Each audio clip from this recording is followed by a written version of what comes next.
Hi, my name is John Saylor. Today we're going to be looking at the dirty fighting secrets of Judo. Judo has a lot of good fighting techniques. Unfortunately, it's become almost solely an Olympic sport today. And as an Olympic sport, it has a multitude of rules that hamper it as a martial art. Today we're going to be looking at Judo as a fighting art. Not as a sport, but as a fighting art. Obviously, we're going to be throwing the rule book right out the window, and we're going to be looking at stuff that works in the street. All right, working with me tonight is JP Pocock. JP is a professional mixed martial arts fighter with a record of 7-1. Thanks for helping me out tonight.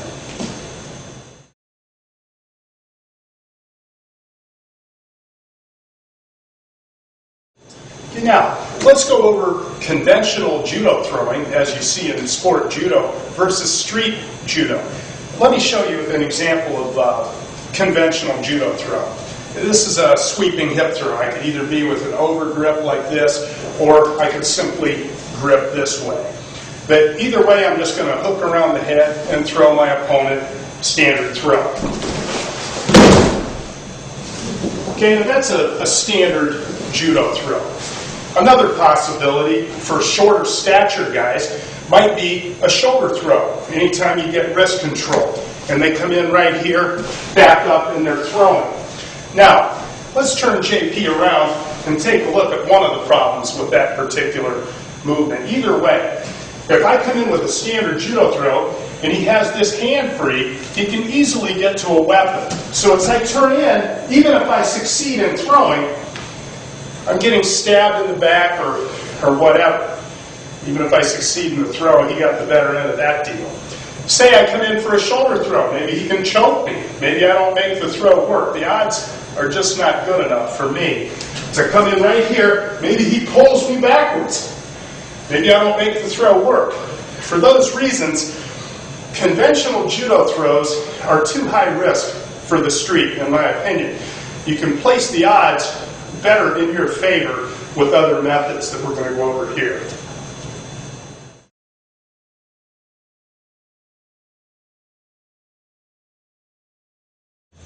Now we're going to look at a way to do forward throws that's probably a lot better for the street. What I like to do is get to the outside of my opponent whenever possible. It doesn't create that nice ippon or full point throw that you see in sport judo, but it's a whole lot more effective and the odds are much better. So say my opponent is woofing at me or raising a hand or threatening me or whatever. This is just one possibility to get to the outside. I can slap, catch his arm, climb up into an outside 2-on-1 position right here. What I like to do for this particular throw is change my grip over top. So I was here, I'm changing my grip over top, and I rotate his hand almost like a motorcycle throttle. And from here, I'm going to take a back step and come in against the arm right here. You can see how I'm against the arm.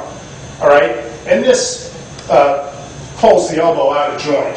This is going to dislocate his elbow.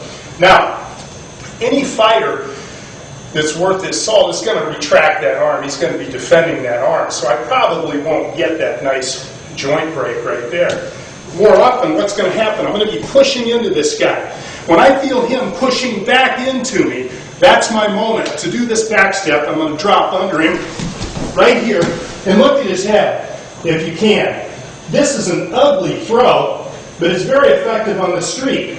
Now, say I don't get him all the way over. I'm going to run him forward, running forward, running forward, and the whole time I stay with him. But that whole time his face is skidding along the ground. I call this the snow plow, because basically when his head hits the ground there and you're running forward, you're turning his face into a snow plow along the ground. Okay? Ugly technique, but very effective and very difficult for my opponent to counter. Let's look at it again.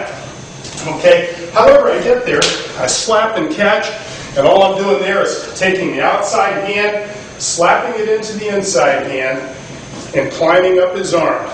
So again, maybe fake a kick. You got 1, 2, 3, and it's all done very quickly because he does have a right hand. So here, and now I drive into the opponent to get a reaction back. I switch my grip over the top.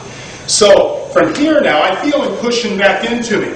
I'm going to do this back step and get my hip all the way across, and I'm driving with my left leg as I'm running forward, running forward. Now, I stay with this guy right here if it's a one-on-one situation. From here, we're all set to go on the ground. All right? A nice simple technique. The odds are very much in my favor, and it's very difficult for my opponent to counter from there. Okay, let's take a look at how we get to that outside position. And we covered this on previous tapes, but you may not have those, so we're going to go over it again right now.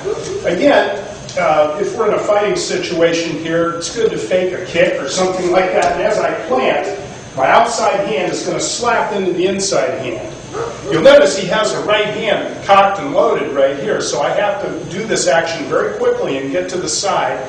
And once I achieve this position, I got him moving so he can't brace hard enough to start throwing uppercuts and so on. I've got to do my work quickly right here. So, again, we're going to fake a kick, and then I'm driving into this guy right here. At the same time, I'm going to release, go over the top with the over grip with my wrist. So I was underneath, I'm going to let go over top, and then as though I'm using a motorcycle throttle. Another method is the wrist release. So the opponent grabs your wrist, is trying to pull you somewhere, you go forward. Okay, I'm not pulling backward.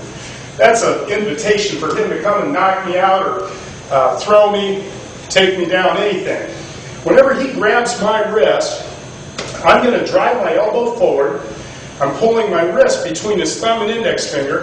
I step forward with my elbow, and I pull my wrist free, grab over the top, and climb. One more time. So as I step forward, I pull my wrist between his thumb and index finger, and I drive my elbow forward, which pressures enough just to bring that out. Okay? And I climb up into the outside 2-on-1 position. A final method is from wrestling. It's called a shuck, where you just shuck the opponent's hand right off your collar tie here. So from here, there's several ways to do it.